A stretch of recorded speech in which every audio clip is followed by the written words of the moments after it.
No, mi ricordo che sono venuti dei vicini di casa che chiamano a scuola, hanno ucciso tuo padre, proprio a sangue freddo.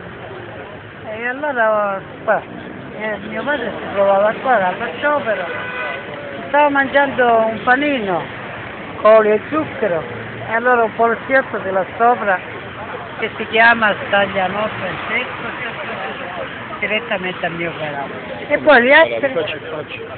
Là sopra. Ha sparato sul popolo. Ha sparato sul popolo, sì. È capitato però all'ora della causa il risultato che la pistola che ha sparato mio padre si chiamava Stagliano Francesco. Gli altri due non me lo ricordo i nomi.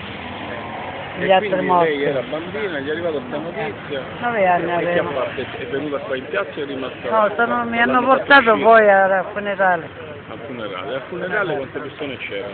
Ah, a voglia. C'era la piazza era piena? Piena. 100.000 persone? Pensa che mi hanno messo sulle spalle, un uomo mi ha messo sulle spalle e io di là vedevo tutto, proprio un tappeto di persone. Tutto qua pieno, vero? Dove eravate qua? Dove eravate? Al Duomo? No, i funerali qua sono stati. I funerali Qua a Messina sono stati, perché erano tre. Erano tre. E poi al Duomo dove siete andati? Non mi ricordo veramente. Lei era bambina, 9 anni. E quindi lei era a casa, arriva questa notizia, e quando arriva questa notizia è successa a Messina? Qual è stata la reazione quel giorno? Si ricorda? Io ero piccolo, mia madre... Ma i suoi parenti che hanno detto di questa cosa? Lui che lavoro faceva? La causa, Lui che lavoro faceva? Manovale. Era edile, no? Sì. Era... c'è l'avvocato Cappuccio, ha fatto una della causa. No, poi l'hanno vinta perché poi hanno dato il posto a mia madre. No, ma infatti. Non li hanno condannati per resistenza a pubblico appunto, ufficiale. certo, Quindi la causa perché loro possono ammazzare. Sono stati accusati di resistenza a pubblico ufficiale, sì. Hanno perso la causa. Invece i poliziotti non ci fecero niente. No, infatti io quando incontravo questo signore le dicevo, ero piccola, lei ha ucciso mio padre.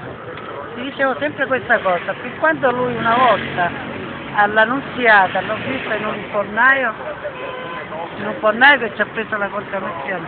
Ti ho detto, questo signore è cattivo, tanto ha ucciso pure mio padre, allora lui se n'è andato, però non mi ha detto niente. Lei ora quanti anni ha? Io ce n'ho 74. 74. Va bene. Ma l'anno scorso dicevano che avevano a fare la lapide nuova, dovevano sistemare. Hanno voluto le foto, però non gliel'hanno messo le foto, perché dice che non erano... Allora non erano... Io ieri ho telefonato, abbiamo telefonato alla Messina Ambiente per fare pulire, non ci sono. Certo. Hanno troppo da fare, non lo so. Certo, hanno da fare però. Va bene signora, la ringrazio. Prego. No, è la verità.